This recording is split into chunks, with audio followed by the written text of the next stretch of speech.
Before we go, do you have who do you have one? Holmgren or Jabari or Paolo? We were texting about Jabari a couple months ago, and you ran on him early. Yeah, if I were, let's say I'm Troy Weaver with the Pistons, I'm taking Jabari Smith, instead of Chet Holmgren. Just thinking about Detroit, what the city represents, the team, the makeup, all that sort of stuff. And I think Jabari would be one of the best number 2 options, right? If you go and send him with Cade, he'd be an amazing fit there. So if I'm the number 1 pick and I'm the Pistons, I take Jabari Smith. But if I'm any other team, I take Chet Holmgren. I really do. I think he's so interesting. I think he obviously, we joke about how everyone wants a two-way player, but the guy makes so much of a difference just with shot selection around the rim, and he's so sneaky athletic, and he's got a good second jump, and and he's a lot longer and is more of a specimen than you might even realize until you see him in real life. So I think Chet's going to wow some people, and I think he'll end up going number 1. If I read in my head. Mike Schmitz wrote about him with Gavoni for ESPN this week, and they were talking about like the rap that he's too skinny, and they listed some other players who were skinny who filled out a little. I mean, the numbers, sometimes you just, like, when somebody's putting up numbers like that in college, sometimes you just have to go, all right, this translates at least somewhat. He's already a 40% three-point shooter. Yeah. He's already blocking 4 blocks a game, and he's a double-double, and he's tough. Like the stuff I've seen, like, he's not like Sean Bradley, where Sean Bradley, everyone was trying to dunk on him. Like from the moment he got in the NBA, everybody was like, oh my God, this guy, I'm dunking on him. Like Rudy Gobert now. Yeah. Yeah, like Rudy Gobert now. Holmgren's got a little edge to him. I've never seen somebody with that body play center and succeed before. So maybe he'll be the first, but I need to get over that hump mentally.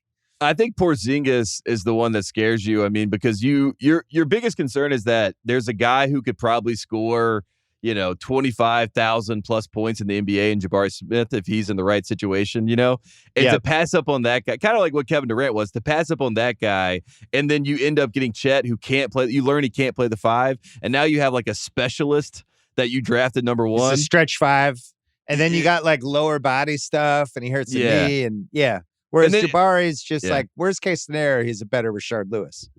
100%. And I think he's such a good kid. Like, I really like Jabari, everything I've seen from him. I think he has such an understanding. His dad played in the NBA. I think he knows how to fit into a culture. Like, if you went to the Magic, I love that young core of the Magic. Not to say that they win a lot of games, but I just like how they play. I think they're going to eventually figure it out. If you plug him in there, or Detroit, like I said earlier, I just feel like he would be a great fit, like with those young guys, and he would buy in. The good thing about all 3 of those guys, they're super competitive, which is like the number 1 thing I look for as I get older and older. I'm just like, do you look competitive as I'm watching you on CBS on a Saturday? Do you look like you give a shit? Yeah. And all 3 of those guys do. Do we have to worry about Duke winning the title this year or no? Yes, absolutely. I think I really hope Kentucky. I think Kentucky's the team to do it. I really do. If there's any team, I'm pulling for, obviously, someone to stop Duke. Duke's going to get to the Elite 8 no matter what. I don't see a world where they're not in the Elite 8. And then from there, it's just fingers crossed and praying. Because, as you know, Coach K wants to be better than John Wooden. And if he wins a title in his last year, that's exactly what John Wooden did, in 1975. So Coach K can leave on top just like John Wooden. That's his plan. I can promise you I'm not going to root for that. The Kentucky thing, though, like that would involve Coach Calipari over and over again, calling a good game in the last 4 minutes, which I know, I just watched them. I watched them like 2 weekends ago where they fell apart in the last 2 minutes. Yeah. And he was like maroon on the sidelines. I'm like, nothing changes in college basketball. It all stays the same. Yeah. I mean, that's my fear. Kentucky's the team that I think can do it, but I'm scared they're going to have one of those games where they get tight in the end and it's all over and Duke wins. So Kentucky's plus 800. What about Auburn? This on FanDuel. Auburn at 14-1.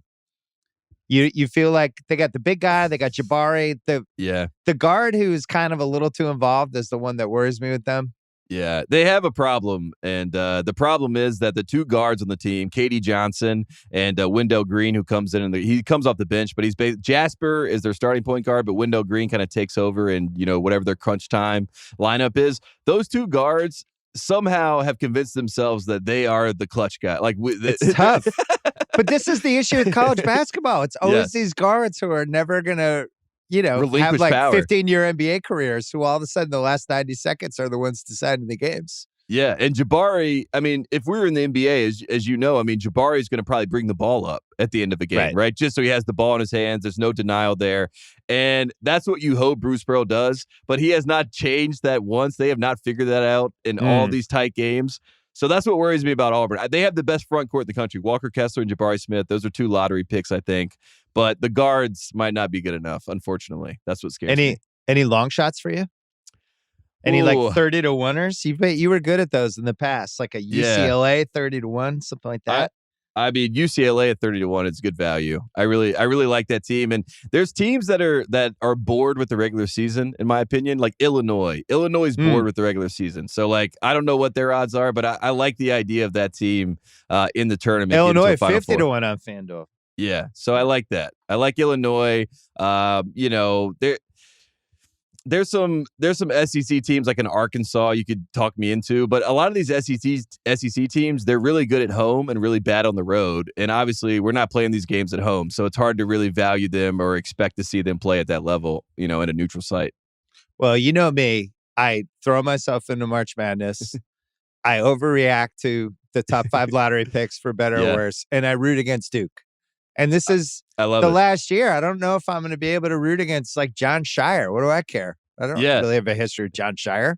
That's kind of how I feel about it. I mean, someone was saying that the other day. Do you feel sad? And there is a little bit of a bittersweet part to it because to hate like this, I mean, there's no other hate like this. I mean, what are you going to do? I know it's good to have that enemy of the that kind of exists out there. And Shire's not that guy. Shire's always been very nice to me. So I don't know. I got to figure it out. I'm going to have to reevaluate myself a little bit, Bill. I'm going to have to become more objective, become like an actual journalist maybe. We'll see what happens, though. I mean, you're in your late 20s now. It might be time. To mature out of this. But I'll tell you this. I went to like 4 Laker games the last couple of weeks, and sitting there watching them lose to the Clippers by 40, I was so delighted and out of my mind.